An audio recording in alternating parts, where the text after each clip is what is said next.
berkat yang terbaik Tuhan curahkan, dan berikan kami telinga seorang murid dan hati seorang hamba, agar kami siap belajar dan Tuhan ajar, sehingga hidup kami seturut dengan firman-Mu, dan kami bergerak melangkah dalam pimpinan dan penyertaan Tuhan, dan Tuhan menjadikan semuanya berhasil. Dalam nama Tuhan Yesus, dan semuanya siap terima berkat Tuhan dengan iman dan percaya katakan amin. Beri tepuk tangan buat Tuhan Yesus. Shalom. Janji Tuhan bagi orang percaya ya dan amin. Yang percaya katakan amin. Tetapi tidak semua umat Tuhan mengalami janji Tuhan. Janji Tuhan tidak hanya cukup saudara ke gereja. Janji Tuhan tidak hanya sekedar saudara datang ke persekutuan. Tidak hanya sekedar saudara berdoa. Tidak hanya sekedar saudara itu berbahasa roh. Karena banyak anak-anak Tuhan tidak dapat mengalami janji Tuhan. Karena apa? Iman.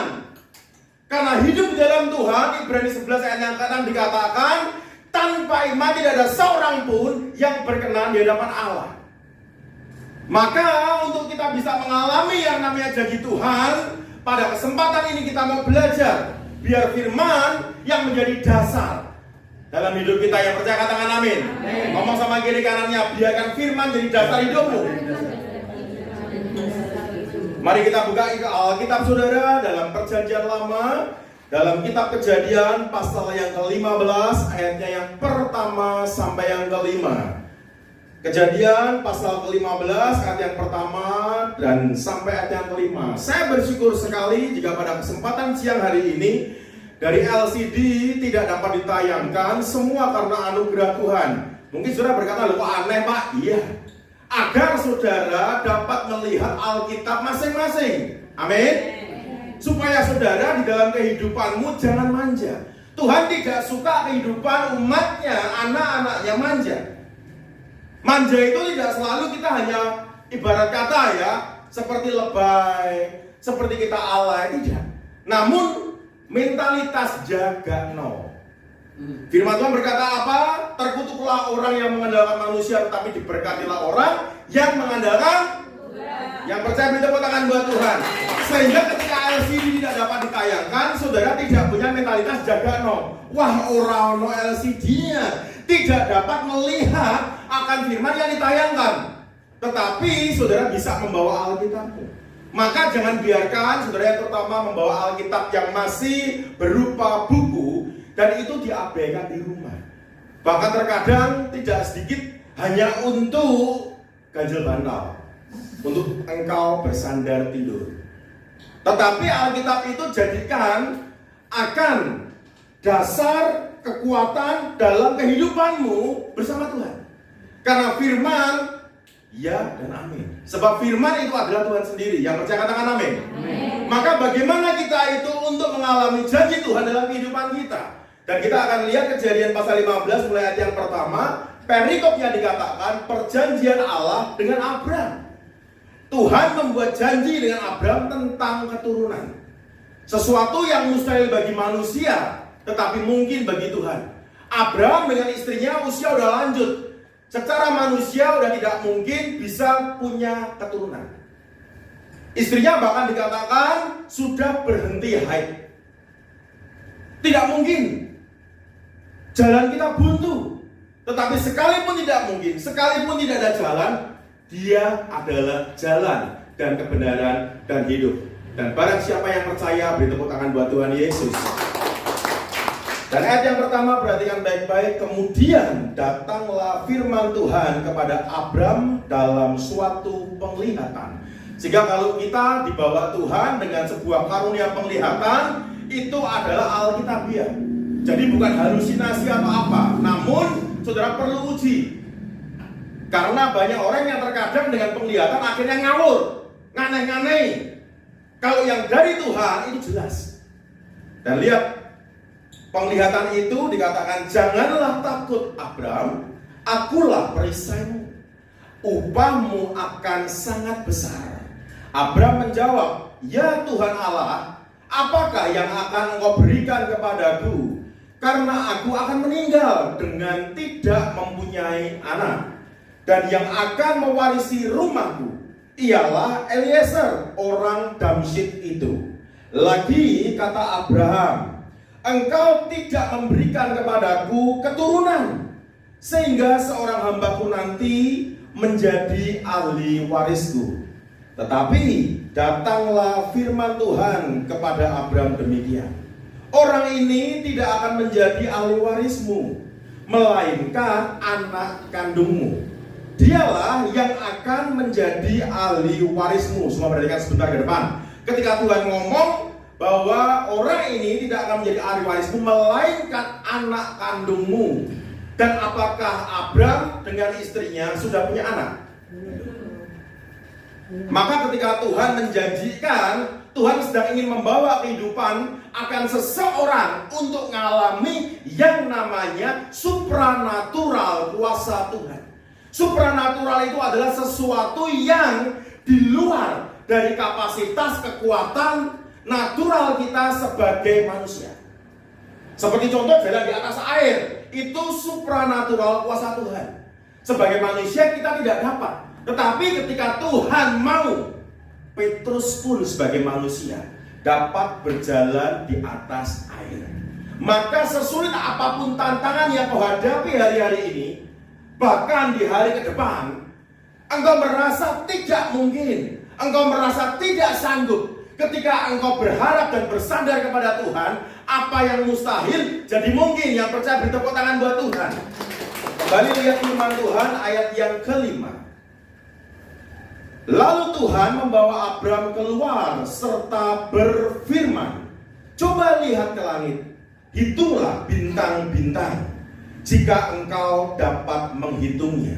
Maka firman-Nya kepada Abraham, demikianlah banyaknya nanti keturunanmu.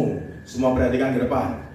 Maka kita perlu ngerti ketika Abraham diberikan sebuah perjanjian dengan Tuhan, di dalam kemustahilan, di dalam ketidakmungkinan, justru Tuhan menjanjikan akan memiliki keturunan. Tetapi di dalam perjalanannya tidak semudah yang kita bayangkan. Maka kalau kita hidup di dalam Tuhan hanya karena motivasi, di dalam perjalanan kehidupanmu akan selalu up and down, naik turun, jatuh bangun dalam dosa, jatuh bangun dalam iman. Karena apa? Engkau itu Tuhan, tujuanmu hanya berkat dan diberkati. Kalau engkau itu Tuhan karena hati, itu akan beda. Karena pahlawan-pahlawan iman dalam Alkitab, mereka itu Tuhan bukan motivasi, mereka itu Tuhan karena hati. Dan ketika mereka itu Tuhan karena hati, lihat cara Tuhan bekerja dalam kehidupan mereka, sungguh membuat kita takjub. Apa yang sepertinya bagi manusia tidak mungkin, bagi Tuhan mungkin. Manusia berkata tidak mungkin, manusia berkata itu sulit, bagi Tuhan. Dan Tuhan nyatakan kuasanya, dan itu terjadi. Ngomong sama kiri kanannya, tidak ada yang mustahil bagi Tuhan. Maka bagaimana cara kita sebagai orang-orang percaya untuk dapat mengalami janji Tuhan di dalam hidup kita? Karena selevel Abraham pun, kalau sudah membaca di ayat-ayat selanjutnya, mereka pun sempat jatuh di dalam kesalahan. Karena apa? Menanti janji Tuhan bertahun-tahun, bahkan puluhan tahun.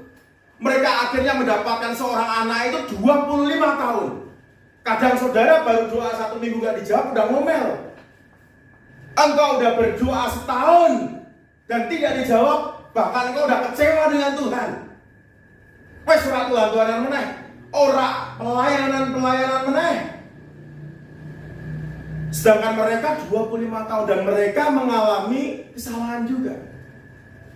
Tapi kita bersyukur, kita punya Tuhan yang luar biasa. Karena Tuhan mengerti akan segala sesuatu, tetapi Tuhan memegang akan perjanjian. Dan Tuhan bukan manusia yang seringkali lupa dan melupakan. Atau bahasa Jermannya ngelali. Tetapi Tuhan ingat akan perjanjiannya, covenant-nya. Sekalipun Abraham sempat jatuh di dalam keputusan yang salah, yaitu ketika istrinya Sarah menyuruh Abraham menghampiri Adam. Mereka seolah mau nolong Tuhan nih, Karena apa? Sarah ngomong bahwa aku gak punya anak ini, Tuhan gak kasih aku anak. Hampiri Hagar. Tetapi keputusan yang salah mendatangkan masalah. Dan benar, ketika Abraham menghampiri Hagar, Hagar tahu dia mengandung. Seketika dia menghina nyonyanya.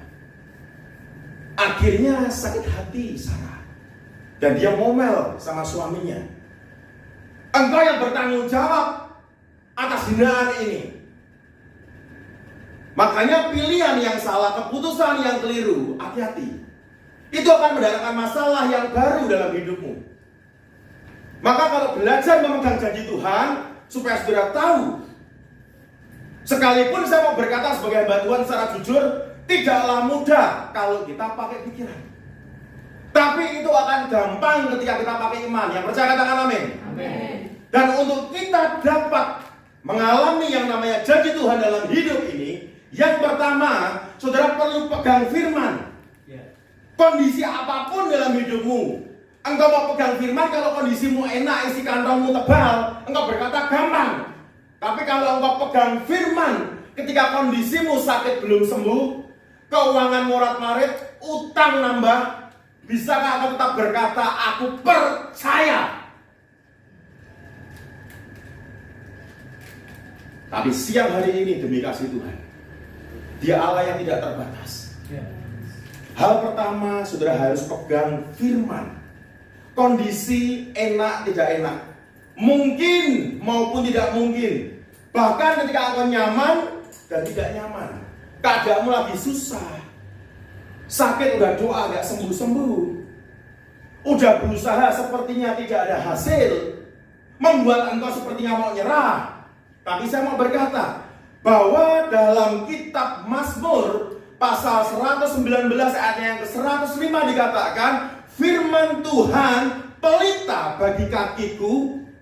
Sehingga kalau pelita ketika saudara tahu bentuk dan wujudnya itu kecil, dan di zaman lampau pelita itu ada di kaki seseorang karena berupa alas atau sepatu yang bentuknya seperti sepatu Aladin. Ada sedikit nongolnya, itu lubang untuk tempat minyak dan tempat sumbu untuk menyalakan api. Sehingga nyala daripada pelita bukan seperti lampu senter, bukan seperti lampu sorot yang dapat menyinari sampai jarak tertentu. Pelita hanya dapat menyinari jarak hanya sekitar 1 meter. Sehingga kalau saudara berjalan, tidak dapat langsung tujuanmu akan terlihat, tetapi step by step, langkah demi langkah. Maka dikatakan firmanmu itu pelita bagi kakiku dan terang bagi jalanku. Jadi di sepanjang perjalananmu, engkau akan mendapat terang daripada pelita tersebut. Amen. Maka jika firman itu adalah Tuhan sendiri, Yohanes pasal 1 ayat 1, dari situ di dalam sepanjang perjalanan kehidupanmu, baik dalam pekerjaanmu, bisnismu, baik di dalam pelayananmu, keluargamu, rumah tanggamu, apapun yang engkau buat, Tuhan yang menjadi penerang, dan engkau tidak lagi mengalami kegelapan karena ada terang Tuhan. Amin. Maka enak gak enak, jangan hanya melihat hasilnya. Karena seringkali banyak kehidupan umat Tuhan, mereka melihat akan hasil di dalam kehidupan. Contohnya, mau kerja, cari pekerjaan, lamar pekerjaan. Di saat wawancara, lalu yang dipertanyakan pertama adalah gajinya berapa. Kerja saja belum, kok sudah tanya gaji. Nanti mau buka usaha nih, belum buka usaha, sudah ngomong, yo nek mengko, ya kalau nanti laku, kalau tidak, yo nek mengko payu, nek ora. Mereka mempersoalkan hasil, mereka lupa proses. Hidup di dalam Tuhan, engkau ingin mengalami sukses, jangan banyak protes, tapi lakukan proses. Yang percaya beri tepuk tangan buat Tuhan. Engkau mau sukses, banyak protesnya, tidak menjalankan proses, tidak akan mendapatkan kesuksesan.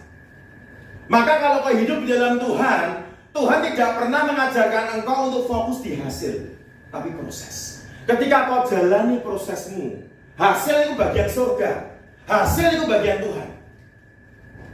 Seperti firman Tuhan berkata, carilah dahulu kerajaan Allah dan kebenarannya. Itu bagian siapa? Kita.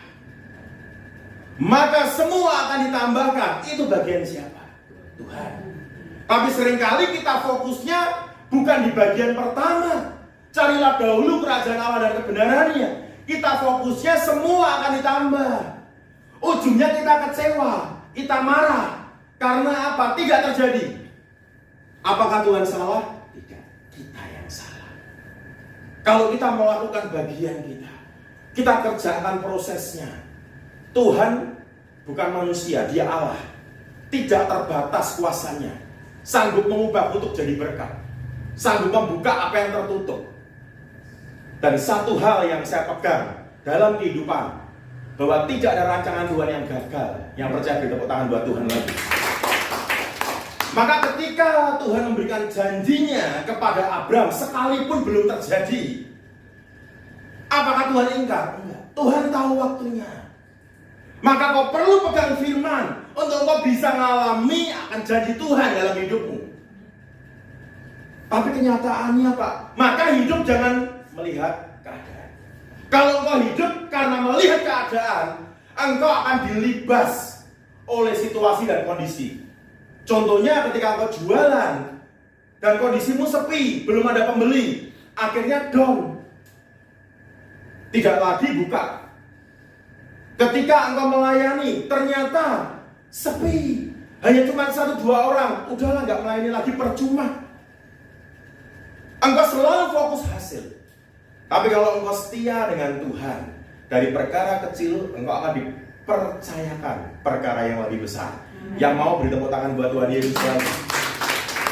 Maka di saat engkau pegang firman, karena firman itu pelita bagi kakimu, step by step. Engkau nggak bisa langsung menginginkan itu bisa menyoroti akan jarak yang jauh engkau pandang. Tidak bisa. Maka kenapa harus langkah demi langkah? Karena Tuhan ingin kita selalu terkoneksi. Seperti pujian tadi, ku terhubung denganmu. Terhubung. Kalau kita connect dengan Tuhan, maka surga menyentuh hidup kita. Dan kita bukan lagi orang biasa, tetapi dengan urapan yang daripada surga membuka akan segala yang mustahil dalam kehidupan kita. Tapi kalau kita tidak terhubung, beda.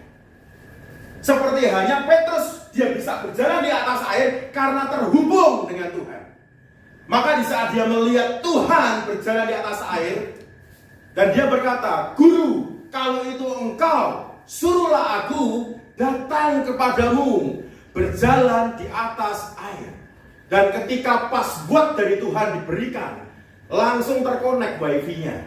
Langsung dari Petrus terkonek dengan Yesus. Ketika Tuhan berkata, ya datanglah. Tuhan tidak membatasi Petrus. Dan Tuhan kemudian berkata kepada Petrus, kamu itu manusia. Kamu tidak bisa berjalan di atas air. Kamu akan tenggelam. Tidak. Maka jangan batasi kuasa Tuhan bekerja dalam hidupmu dengan otakmu. Ikut Tuhan pakai iman, bukan pakai pikiran. Yang percaya katakan amin. Karena iman di atas pikiran dan perasaan. Kalau pikiran dan perasaanmu lebih dominan dari imanmu, hidupmu akan dikuasai keadaanmu. Nanti sedikit-sedikit baperan. Orang yang hidupnya baperan tidak tenang. Orang yang hidupnya baperan tidak nyaman. Nanti misal kata, Bapak Gembala saudara lagi omong-omong sama istrinya di depan. Saudara karena kebiasaan baperan, di belakang saudara ngomong, kae Bapak Gembala karo bojone lagi ngrasani awake dhewe. Padahal mereka membicarakan pelayanan. Tetapi karena engkau main perasaan, engkau terbawa perasaan, akhirnya hidupmu gak tenang. Maka izinkan Tuhan bekerja dalam hidupmu, jangan batasi. Sehingga iman di atas pikiran dan perasaan membuat kita gak baperan, tenang. Ikut Tuhan itu enak, amin. Ikut Tuhan itu sekali lagi, ikut Tuhan itu beri tepuk tangan buat Tuhan Yesus. Dan yang kedua, supaya kita bisa mengalami akan janji Tuhan dalam hidup kita, perhatikan baik-baik, percaya. Percaya tidak semudah kita mengucapkan. Karena ketika kita mengucapkan, kita perlu mengaplikasikan di dalam kehidupan. Kalau tadi saya cerita, ketika isi dompetmu tebal, percaya Yesus, amin. Paling banter karena isi kantongnya tebal. Tapi ketika isi kantongmu memprihatinkan, rekeningmu bahwa angkanya membuat engkau ngelus dada, ketika engkau dikatakan percaya Yesus, mulai mikir, kenyataannya sesuk bayar utang urung ono duwite. Sesuk bayar SPP anak durung ono duwite. Meh percaya piye? Sebab bagi Tuhan semudah membalikkan telapak tangan. Jika kutuk aja Tuhan ubah jadi berkat, sangat gampang ya. Apalagi untuk mengubah keadaan. Tapi yang susah bagi Tuhan itu adalah mengubah pikiranmu. Karena apa? Setiap orang, setiap manusia Tuhan berikan yang namanya kehendak bebas. Tetapi jangan sampai kita salah dengan kehendak kita ini. Maka itu perlu kita itu minta sama Tuhan, biar kehendakmu yang jadi. Dasar firman-Nya mana Pak? Teladani Yesus di Taman Getsemani. Ketika Yesus berdoa, Yesus berkata, Bapa, jikalau mungkin cawan ini, penderitaan ini, kesusahan ini berlalu daripadaku, namun bukan kehendakku, tapi kehendakmu. Tuhan tahu bahwa kehendak Bapa absolut mutlak. Maka biarlah kehendak Bapa yang jadi, karena kehendak Bapa sempurna. Kalau Tuhan Yesus nolak waktu itu, dosa saudara dan saya tidak akan diampuni. Ujung kehidupan kita hanya satu, binasa. Tetapi oleh karena karya salib, ketika kita percaya dan kita mengaku Yesus sebagai Tuhan dan Juru Selamat, kita punya jaminan dalam kehidupan kita. Kita terima keselamatan. Yang percaya katakan amin. Amin. Sekali lagi yang percaya katakan amin. Beri tepuk tangan buat Tuhan Yesus. Yang kedua, untuk kita mengalami akan janji Tuhan, kita harus percaya dalam segala keadaan. Sukar maupun gampang, enak ataupun tidak. Karena ikut Tuhan jangan pakai logika. Amin. Amin. Karena apa? Tuhan itu bukan ilmu pengetahuan. Kita pakai logika nggak bisa, saudara. Nah sekarang ketika air diubah jadi anggur, kalau pakai ilmu pengetahuan nggak bisa. Saudara hanya terpikir itu diberi esen, itu diberi pewarna, tapi Tuhan tidak. Karena proses terjadinya ketika itu dibawa oleh pelayan kepada pemimpin pesta, baru terjadi perubahan air jadi anggur. Bukan seketika di tempayan, no. Pada waktu di bawah, keajaiban terjadi. Maka kita nggak bisa ngatur Tuhan dengan pikiran dan logika kita.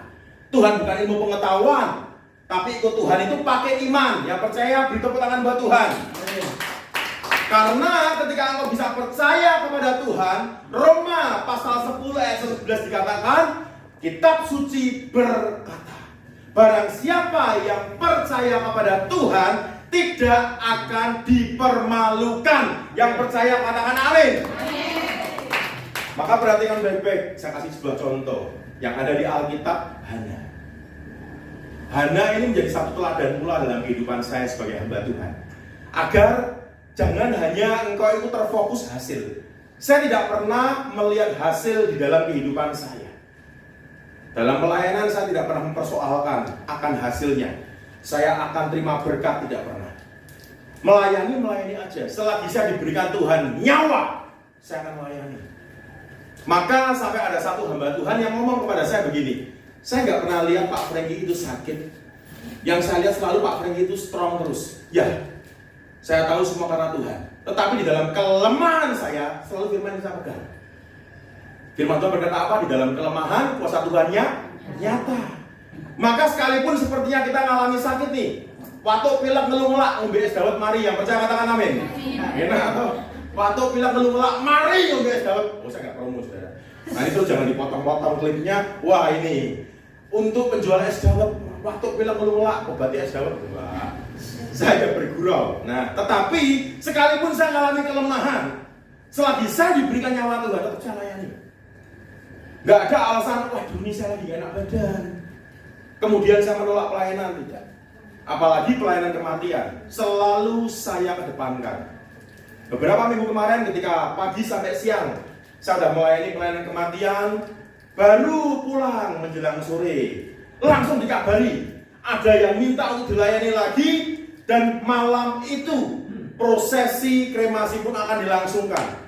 Padahal pakaian baru saya lepas, saya taruh di tempat cucian. Wah, langsung saya ambil.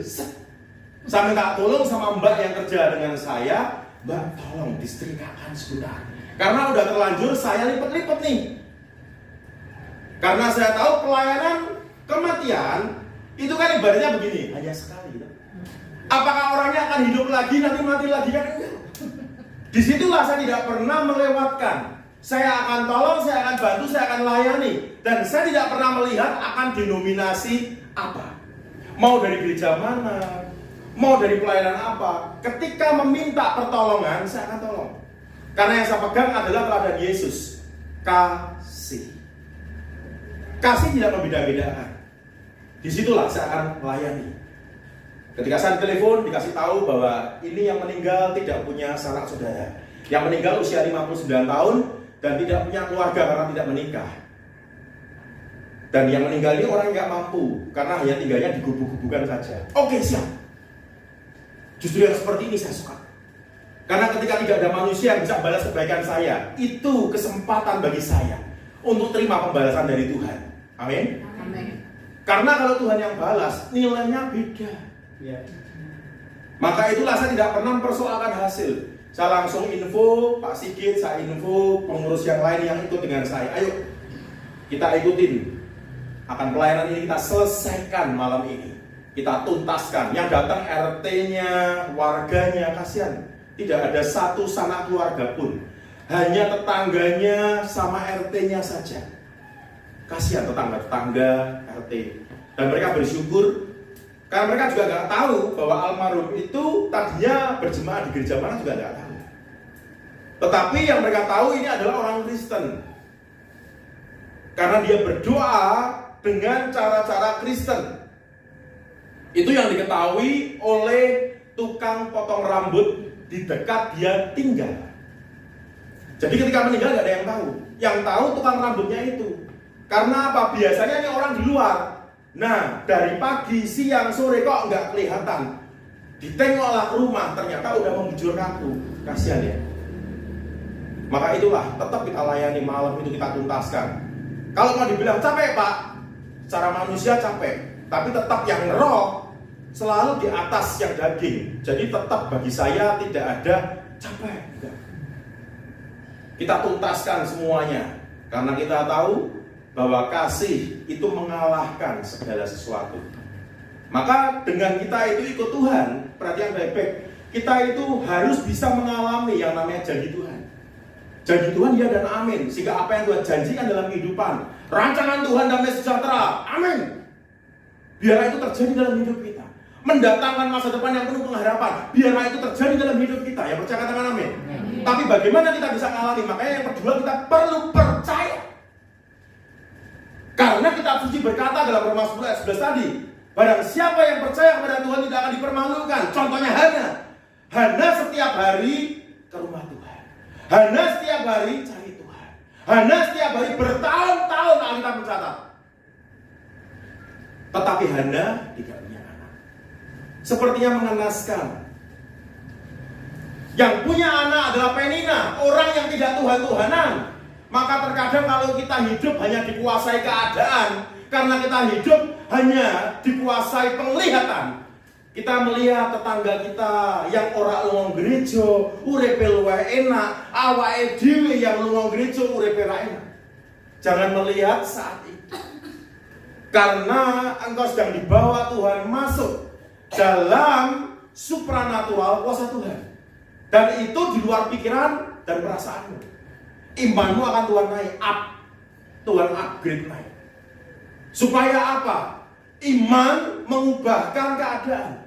Karena iman Ibrani 11 ayat pertama dikatakan dasar dari segala sesuatu yang kita harap, dan bukti dari segala sesuatu yang tidak kita lihat.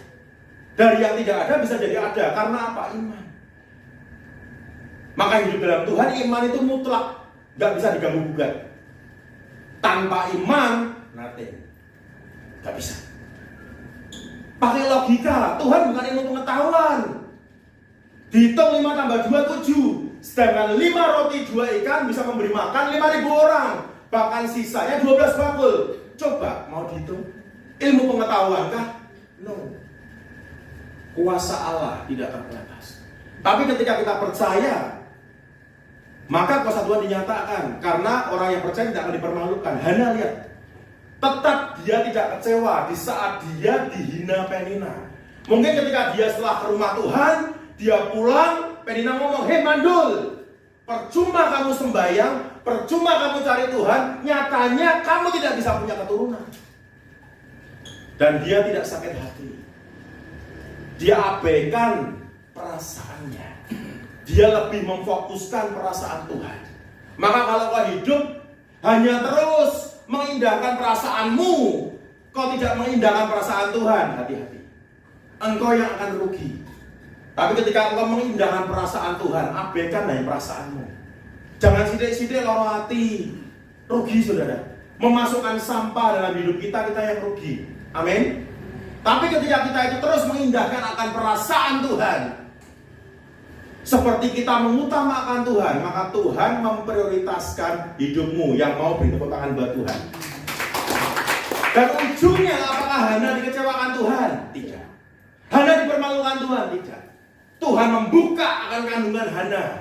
Karena apa yang Hana lakukan dengan setia di dalam Tuhan, Tuhan mengingat. Ketika Tuhan mengingat, Hana dibuka kandungannya. Dia melahirkan seorang anak yang luar biasa menjadi nabi besar, Samuel. Dan tidak hanya Samuel, anaknya masih ada beberapa anak yang lain yang terlahir dari seorang wanita yang mandul sebelumnya. Disitulah kuasa Tuhan dinyatakan. Yang sepertinya nggak mungkin, seperti yang mustahil jadi mungkin. Maka jangan pakai logika itu Tuhan. Percaya, iman di atas pikiran dan perasaan. Amin. Amin. Ngomong sama kiri kanannya lagi, kudu percaya. Amin. Yang kedua, saya beri contoh lagi tentang Sadrak, Mesak, Abednego. Di saat mereka diperhadapkan dengan masalah yang sangat besar karena perapian dipanaskan 7 kali lipat. Itu kalau kita berbicara tentang keadaan masalah kita, masalah bertubi-tubi. Utang dulu lunas nambah karena kebutuhan, sehingga persoalan terus bertambah dalam kehidupan. Tetapi mereka tidak mau meninggalkan Tuhan. Mereka tidak mau menyembah Allah lain. Mereka tetap hatinya tertuju kepada Tuhan. Mau keadaan enak, tidak enak, mau keadaan mustahil sekalipun, tetap mereka percaya Tuhan dalam segala perkara. Dan mereka berkata bahwa Tuhan yang kami sembah sanggup tolong kami sekalipun tidak. Nah ini kerennya, kami tidak akan sembah. Itu istimewa. Sehingga kalau engkau mengalami masalah, di saat engkau mau berkata, Tuhan, engkau mau tolong ataupun tidak tolong, aku tidak akan ingkar daripadamu. Itu keren. Dan buktikan, semakin engkau mengalami ujian yang bertubi-tubi, dan saya mau berkata, semakin besar upah yang Tuhan sediakan ketika engkau dapat menyelesaikan ujianmu. Yang percaya beri tepuk tangan buat Tuhan. Karena ketika mengalami masalah, hidup kita di hadapan Tuhan itu seperti seorang pengamen. Saya kasih sebuah ilustrasi begitu. Ketika ada seorang pengamen datang kepadamu, dia tidak ada etika, dia tidak kula nuwun atau jreng, suaranya fals, mainnya juga arogan. Dari situ nyanyi sakarepe dhewe. Saudara langsung buru-buru ambil uang recehmu, berikan ke dia supaya dia pergi. Tetapi ketika pengamen kedua datang, dia santun, dia berkata permisi, Dan kemudian dia menaikkan akan lagu, dan dia memainkan dengan merdu suaranya, melodinya. Maka saudara tidak akan buru-buru ngambil uang nih. Bahkan terkadang akan ada request lagu yang lain. Saya bisa ngomong karena saya ngalami. Ketika saya dengan beberapa jemaat atau dengan beberapa anggota sangkakala yang saya pimpin di Semarang, kita selesai mereka berlatih, kita ajak makan. Di salah satu tempat kita ada satu tempat mie Jowo, saya nggak promo namanya supaya nggak pada ke sana. Di sana ada tempat kopinya juga, wah enak saudara, wah jos. Itu tempat markas kita. Datanglah penyanyi yang sopan, nyanyi karena tahu dari pakaian yang kita pakai menunjukkan sebuah identitas Nasrani. Dia menaikkan lagu-lagu rohani. Dan yang ada apa kita buru-buru keluarkan duit? Tidak. Request satu lagu, langsung dia bisa naikkan lagi, membawa akan suasana lebih menyenangkan. Kasih request lagi. Setelah beberapa request kita ikut nyanyi semua. Ujungnya apa? Kita keluarkan duit recehan, lembaran yang memiliki nilai yang lebih dari sekedar recehan. Itu yang Tuhan lakukan dalam kehidupan kita ketika kita mengalami persoalan ujian. Dan kita tidak undur dari Tuhan, kita tetap percaya. Karena firman Tuhan di dalam Korintus dikatakan begini, bahwa pencobaan-pencobaan yang kau alami tidak akan melebihi batas. Tuhan tahu takaranmu. Dan ketika Tuhan kasih ujian, itu seperti Tuhan turunkan gembok, Tuhan punya anak kuncinya. Tuhan pasti siapkan akan jalan keluarnya. Tinggal bagaimana cara kita menyikapi. Kalau kita melihat Tuhan dengan pikiran dan logika, kita udah digembok, ya wes selesai. Fokusnya hanya ke masalah, bukan kepada Tuhan yang punya anak kuncinya. Tapi kalau kita dengan iman, kita percaya bahwa setiap gembok diberikan, tentu ada anak kunci. Maka lari ke sumbernya. Lari yang membuat gembok itu pasti punya kuncinya. Cari Tuhan. Maka yang tertutup terbuka. Sehingga gembok itu akan dapat dibuka, masalahmu terlalui, dan engkau mengalami pertolongan Tuhan. Yang percaya katakan amin. Amin. Maka tidak ada yang sukar di dalam Tuhan. Yang sukar karena kita terlalu banyak pikiran. Amin. Maka Sadrak, Mesak, dan Abednego, kalau kecepatan ngomong begini saudara, rada pelucut. Nah, bahasa kita Jawa ya. Sadrak, Mesak, Abednego, ujungnya apakah mereka ketika dimasukkan dapur perapian dan mereka terbakar? Mereka akhirnya keluar sebagai pahlawan loh. Karena ketika mereka dimasukkan, Al-Bojo yang memasukkan mereka aja mati kena apinya. Mereka nggak mati, kebakar aja enggak. Dan disitulah demonstrasi kuasa Tuhan terjadi. Yang dimasukkan 3 orang, yang dilihat dari luar ada 4 orang. Yang keempat seperti anak dewa, jalan sana kemari, istimewa. Pertolongan Tuhan tidak pernah terlambat. Bahkan kau terkadang harus masuk dulu ke dapur perapian. Karena kalau pertolongan Tuhan selalu seperti yang kita inginkan, kita akan manja. Ngalami orang anak sidik, mengok. Tuhan izinkan supaya apa? Kita belajar mengandalkan Dia. Disitulah baru Tuhan tolong. Bahkan seperti Lazarus, kita mencatat sudah mati 4 hari. Manusia berkata udah mustahil. Karena apa? Yang pertama udah mati nih, nggak mungkin bangkit. Yang kedua sudah 4 hari, udah bau. Kenyataannya apa yang mustahil bagi manusia ketika Yesus berkata Lazarus keluar. Apa Lazarus berkata ora iso, aku wis mati. Tetap Lazarus keluar. Membuktikan bahwa kuasa Tuhan tidak terbatas. Maka untuk alami akan jadi Tuhan dalam hidupmu. Yang kedua, percaya. Amin. Ngomong kanan kiri kanannya biar ngantuk. Kudu percaya. Yang mau percaya beri tepuk tangan kepada Tuhan Yesus. Yang ketiga, melangkah. Karena seringkali banyak umat Tuhan percaya tapi nggak melangkah. Iman tanpa perbuatan. Dan saya akan sebutkan dalam Yakobus pasal yang ke-22, Yakobus pasal 2 ayat yang ke-20, 22 dan 26. Dikatakan seperti ini, hai manusia yang bebal, maukah engkau mengakui sekarang bahwa iman tanpa perbuatan adalah iman yang kosong, tidak ada isinya, hanya iman saja, karena tanpa perbuatan tidak akan mendatangkan kuasa, tapi iman dengan perbuatan mendatangkan kuasa. Di ayat 22 dikatakan, kamu lihat bahwa iman bekerja sama dengan perbuatan-perbuatan selaras, dan oleh perbuatan-perbuatan itu iman menjadi sempurna. Yang percaya bertepuk tangan buat Tuhan.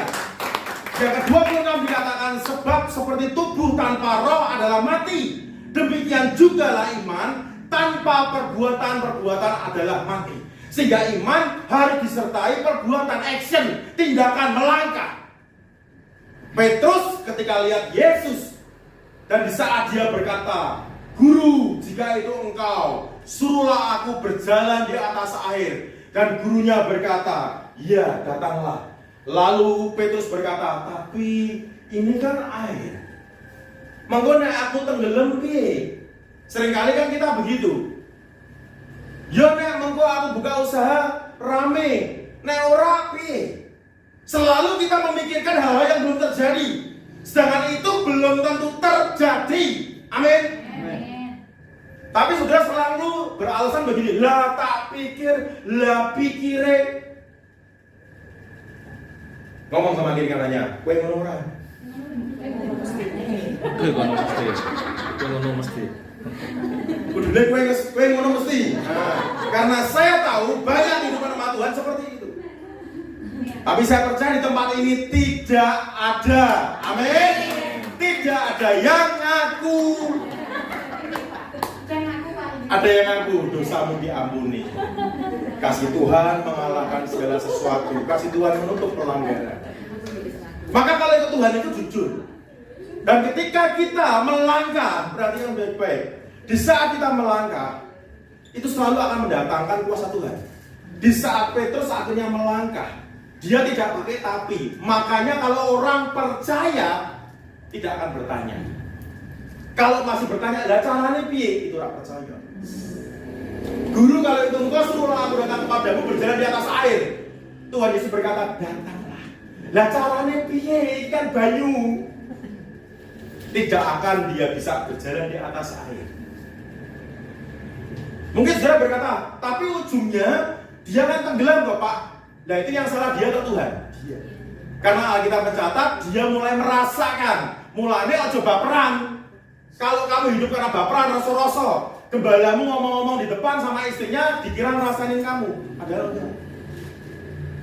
Bahkan mungkin ketika orang tuamu lagi berbincang nih, dikira ngerasain ngomongin kamu, padahal sedang mempersiapkan mau berkatin kamu.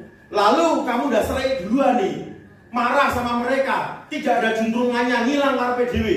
Berkat pun berlalu, yang rugi siapa? Kamu. Ikut Tuhan jangan baperan. Amin. Iman, karena iman mengubah keadaan. Amin. Begitupun seperti saya, contoh ya, tahun kemarin di bulan Oktober saya akan ke Israel. Dari pengalaman saya ke Israel, saya tarik tahun 2023. Di saat saya mau ikut, saya dijanjikan sama seorang anak Tuhan untuk dibiayai seluruh biaya ke Israel sejumlah 55 juta. Karena trip saya memang lebih mahal dari trip-trip yang lain. Mungkin sudah berpikir, lah kenapa Pak kok mahal? Karena memang trip saya lebih eksklusif. Hotel yang kami pakai hotel bintang 5 semua, jadi the best semua. Saya bersyukur menikmati yang terbaik dari Tuhan. Mulanya mahal. Kalau yang lain biasanya hotel bintang 3, jadi udah turun jauh. Makanya saya ini kan membuat trip ke Israel, saya akan pimpin nanti bulan Oktober dengan biaya yang jauh lebih murah, hanya 46 juta. Padahal kalau saya kemarin hanya 2 negara, Israel dan Yordania. Kalau besok 3 negara, jauh lebih murah, hanya 46 juta. Kalau saya kemarin 10 hari 2 negara, 55 juta karena hotelnya memang. Kalau ini memang saya pangkas di hotel. Kenapa Pak kok dipangkas? Kita semua tahu bahwa di dalam sebuah perjalanan rohani yang kita fokuskan adalah yang rohani, bukan yang jasmani. Lalu ketika kita di hotel, sak dermo, sekedar turu tidur. Jadi kalau kita hanya sekedar tidur, ngapain terlalu yang mewah? Kita mau nikmatin apa? Ada batap, saya juga nggak bisa nikmatin itu. Karena mau nikmatin, mau ngungkum waktunya. Pagi udah kita untuk devotion, persiapan, berangkat. Jadi lebih baik memang hotelnya saya turunkan. Tetapi kita bisa 3 negara. Dari Mesir, Israel, Yordania. Jadi laut Tebrau, saudara akan lihat sendiri di mana Tuhan membelah laut itu. Yang kedua, Gunung Sinai, di mana Musa terima 10 perintah Allah, baru masuk ke Kanaan. Karena Mesir, tetap saya mintanya yang Mesir dulu, supaya apa? Yang profetik, sesuai dengan firman. Keluar dari perbudakan, masuk ke tanah perjanjian. Baru Israel. Setelah Israel, baru Yordania. Yordania kita menikmati di Laut Mati. Kita akan menginap di Dead Sea Spa. Saudara bisa lihat. Itu hotel bintang 3 tapi bagus karena lokasinya buka jendela Laut Mati. Di pinggir Laut Mati persis. Kita akan ke Petra. Ya menikmati banyak trip 12 hari. Jadi yang kerja-kerja dari situ ya perlu untuk mempersiapkan tanggal 10 Oktober 12 hari. Dan saya tidak pernah memandang remeh akan iman seseorang. Mungkin saudara berkata, tapi saya nggak kepengen berangkat Pak lagian. Saya ingin memberangkatkan akan Bapak Gembala saya, Ibu Gembala saya berkata istimewa. Karena apa? Upah yang berangkat dan yang ada di rumah sama. Saya bisa ngomong gini karena banyak kesaksian yang terjadi. Mereka nggak bisa berangkat karena apa? Mereka pembisnis. Mereka belum bisa meninggalkan pekerjaannya, tapi mereka Tuhan taruh di hati untuk biayai gembalanya, berangkat gembala. Tapi kalau saudara bisa, saudara mau ikut silakan. Nah, ketika saya dijanjikan untuk dibiayai, dan pada waktu bertemu, saya diberikan emas 25 gram. Emas antam itu logam mulia. 25 gram beserta sertifikatnya. Dan beliau berkata, ini untuk uang muka dulu Pak. Nanti sisanya saya akan lunasin semua. Baik, terima kasih. Akhirnya emas itu saya jual, saya bayarkan DP. Walaupun DP-nya hanya 10 juta waktu itu. Tetapi ketika 25 gram, waktu itu harga emas sekitar 900 ribu. Lakunya 24,5 juta. Langsung saya masukkan semua 24,5 juta, saya nggak mau pakai mikir. Iman. Karena apa? Bagi saya mau dikasih 10-24 juta, mau doain nantinya bayar kan? Ngapain harus pusing-pusing? Prinsip saya itu benar-benar sederhana. Karena ketika Tuhan beri, ngapain kita membatasi? Tuhan udah kasih ini 24,5, masukkan aja. Setelah saya masukkan, 1 minggu kemudian saya dapat kabar. Mohon maaf, saya tidak bisa untuk melunasi akan pembayaran ke Israel. Karena ya dia mengalami masalah. Oke, nggak apa-apa. Saya nggak marah. Justru saya mengucap syukur. Saya berterima kasih. Mungkin saudara berkata, loh kok bisa begitu loh Pak? Kalau saya pasti kecewa Pak, marah Pak. Itu kan saudara, saya nggak mau. Saya nggak mau masukkan sampah dalam hidup saya. Saya berterima kasih. Karena apa? Udah dikasih 25 gram loh. 4,5 juta, masa orang mater nuwun kebangetan tak? Bangetan loh. Apa entong? Saya berterima kasih. Dan saya nggak marah. Tapi terus kemudian apa yang Bapak rasakan? Nah itu saya akan cerita. Yang saya rasakan setelahnya menaikkan level iman. Saya tahu Tuhan, ini waktunya Engkau berikan ujian. Untuk apa? Menaikkan level imanku. Percaya. Kalau lagi enak percaya gampang toh? Betul? Tapi kalau lagi gak enak percaya susah nggak? Jujur aja susah. Tapi disinilah kita mau Tuhan didik. Untuk apa? Level imannya naik. Percaya. Karena Yesus berkata bahwa berbahagialah orang. Jadinya di depan loh, berbahagia. Yang tidak melihat namun percaya. Kalau mereka bisa tidak melihat tapi percaya, Yesus memberikan berkatnya di depan, berbahagialah.